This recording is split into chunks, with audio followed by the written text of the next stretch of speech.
Hello all of you, welcome to Edujentrum. और आज हम शुरू करने वाले हैं साइंस का नेक्स्ट लेक्चर, जिसका टॉपिक रहेगा डिजीजेस कॉज्ड बाय बैक्टीरिया। ठीक है, अभी हमने जो पिछला लेक्चर देखा था वो था डिजीजेस कॉज्ड बाय प्रोटोजोआ, और आज इसी सीरीज में नेक्स्ट लेक्चर है disease caused by bacteria.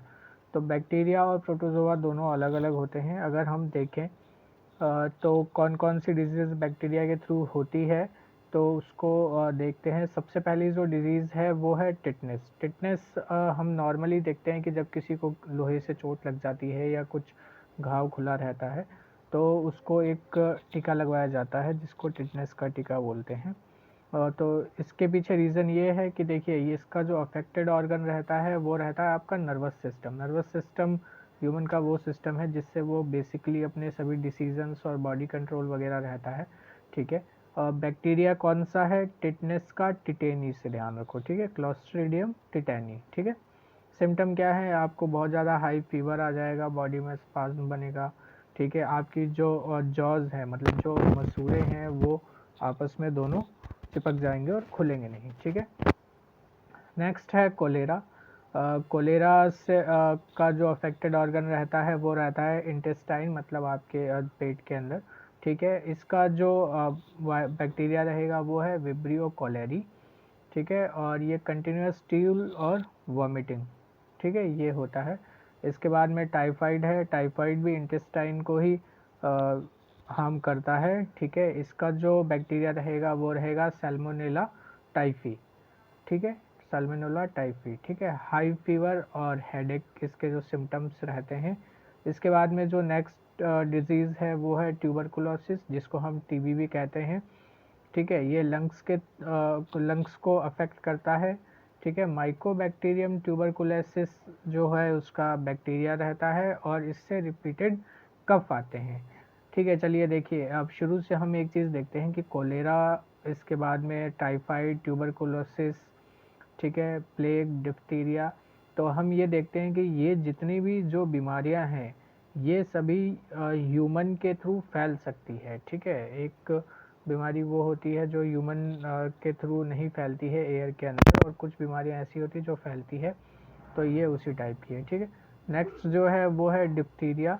Diphtheria जो है वो आपके रेस्पिरेटरी ट्यूब को हार्म करता है। ठीक है, और इसका जो बैक्टीरिया है वो क्या है? कॉरिनेमे बैक्टीरियम डिप्थीरी। ठीक है, ये जनरली छोटे बच्चों को ही होता है, या फिर हम देखते हैं कि कभी कभी क्या होता है कि जो आपका रेस्पिरेटरी ट्यूब होता है उसमें एक छोटी सी झिल्ली बन जाती है, जिसकी वजह से सांस लेने में या फिर इस तरह से आपको परेशानी आती है और सफोकेशन होता है। ठीक है, difficulty into the respiratory suffocation, इसका ये सिम्टम रहता है। इसके बाद में प्लेग है। प्लेग रहता है आपके लंग्स को ख़राब करता है, आपके जो डाइजेस्टिव सिस्टम होता है उसमें प्रॉब्लम करता है। ठीक है, तो इसका जो बैक्टीरिया रहता है वो कौन सा रहता है? Pasteurella pestis. ठीक है, हाई फीवर आएगा। ठीक है, मस्कुलर इरप्शन रहेगा बॉडी के अंदर। इसके बाद में आता है वूपिंग कफ। ठीक है, तो कफ है तो ऑब्वियसली ये आपका डैमेज करेगा रेस्पिरेटरी सिस्टम को। ठीक है, हेमोफिलिस पर्टूसिस। ठीक है, पर्टू इसका जो बैक्टीरिया होता है। ठीक है, और कंटिन्यूस कफिंग होती रहती है इसके अंदर। ठीक है, इसके अलावा जो नेक्स्ट है वो न्यूमोनिया है। न्यूमोनिया लगभग ज़्यादा ठंड की वजह से भी हो जाता है, लंग्स को ही अफेक्ट करता है। और डिप्लोकसिस न्यूमैनिक जो है उसकी बैक्टीरिया का नेम है। हाई फीवर और स्वेलिंग होती है इसके अंदर। लेप्रोसी, ये नर्वस सिस्टम को अफेक्ट करता है। माइको बैक्टीरियम लेप्रोई जो है वो इसका बैक्टीरिया होता है। Spots on the body, nervous system. अच्छा ठीक है, चलिए लास्ट में जो हम एक चीज़ पढ़ी थी हमने प्रोटोजोआ के अंदर भी, कि फीवर हर चीज़ में कॉमन रहता है। ठीक है, फीवर क्यों कॉमन रहता है इसका एक जनरल इन्फॉर्मेशन दे देता हूँ, कि जब भी हमारी बॉडी में कोई भी बैक्टीरिया, वायरस या कुछ भी प्रवेश करता है तो जो रेड ब्लड सेल्स होती है वो बॉडी को टेम्परेचर को इंक्रीज़ कर देती है, जिससे कि इनकी जो ग्रोथ रहती है बैक्टीरिया की, वायरस की, वो स्लो हो जाती है। और उस बीच में हमारी जो बॉडी है वो इम्यूनिटी डेवलप करती है। कि हमें इनसे लड़ना है, ठीक है। तो सिम्टम्स के थ्रू हम किसी रोग को नहीं पहचान सकते। हमें पेपर में भी जो पूछा जाता है वो जनरली बैक्टीरिया का नेम पूछ लेंगे, अफेक्टेड ऑर्गन भी पूछ सकते हैं, या फिर डिजीज़ नेम दे देंगे और उसके बैक्टीरिया का नेम पूछ लेंगे। तो इसमें याद रखने में बहुत सिंपल है, जैसे टिटनेस है तो टिटैनी से याद रखो, कोलेरा है तो कोलेरा ही है, टाइफाइड है तो टाइफी से याद रखो, ठीक है। ट्यूबरकुलोसिस, डिप्थीरिया, इस तरह से आप इसको देख सकते हैं। अब चलते हैं हम आगे, जो टॉपिक है उसको देखते हैं। देखिए अभी 3 डिजीज़ और बच गई है। एक है गोनोरिया, ये आपके यूरिनरी पाथ को डैमेज करता है, ठीक है। स्वेलिंग इन यूरिनरी पाथ आ जाती है जनरली फीमेल्स को, या फिर जो हाइजीन नहीं रखते हैं उनके, उस वजह से ये प्रॉब्लम्स आती है, ठीक है। सिफिलिसिस, ये भी सेम ही बीमारी है, ठीक है, यूरिनरी पाथ को डैमेज करता है। और ट्रिपोनिमा पैलिडियम, ये एक बीमारी है। इसके अलावा ट्रैकोमा है, ये आँखों को डैमेज करता है। क्लेमीडिया ट्रैकोलोमैटिस, ठीक है, रेड जो आपकी लाल आँखें हो जाती है, वो भी कभी कभी बैक्टीरिया की वजह से होती है, ठीक है। और इसके अलावा देखिए बैक्टीरिया को सबसे पहले सर्च किसने किया था, तो 1882 के अंदर जर्मन कोच ने कोलेरा और टीबी के बैक्टीरिया को डिस्कवर किया था, ठीक है। टीबी को वाइट प्लेग भी कहा जाता है।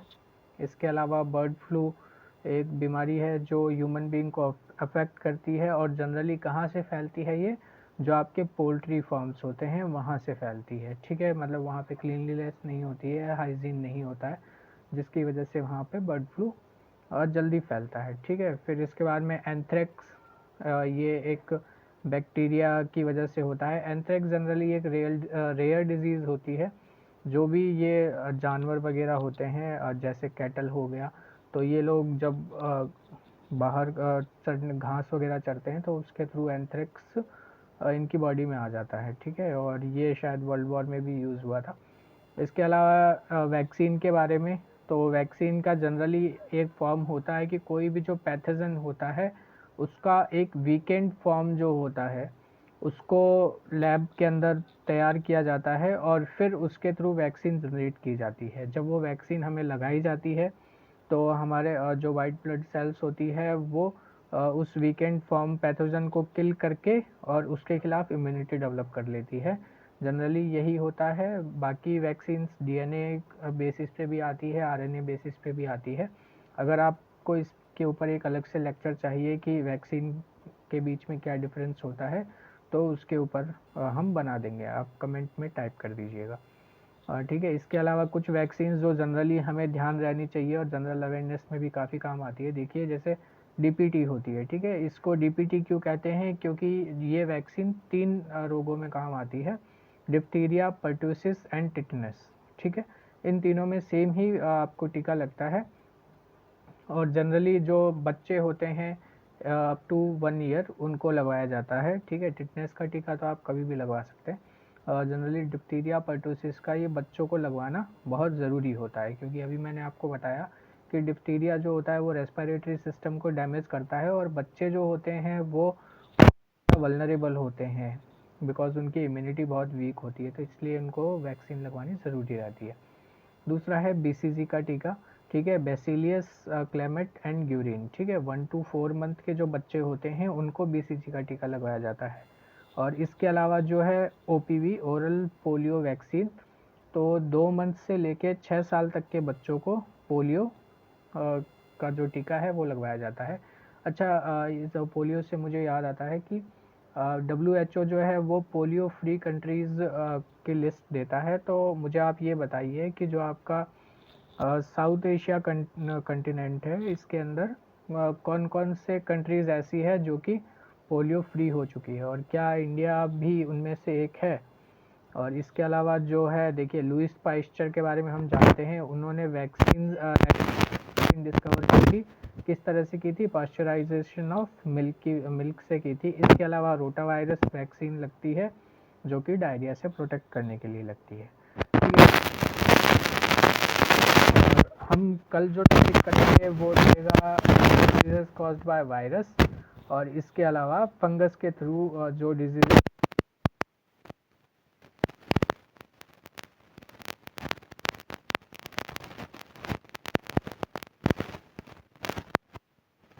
एक पोर्शन जो है वो पूरी तरह से कंप्लीट हो जाएगा। ठीक है, अगर आपको लेक्चर अच्छा लगता है तो आप लाइक शेयर एंड सब्सक्राइब करें, और अगर आपको किसी चीज़ पे कोई सुझाव तो आप हमें मेल मैसेज या टेलीग्राम पे मैसेज या फिर कमेंट्स में भी लिख सकते हैं।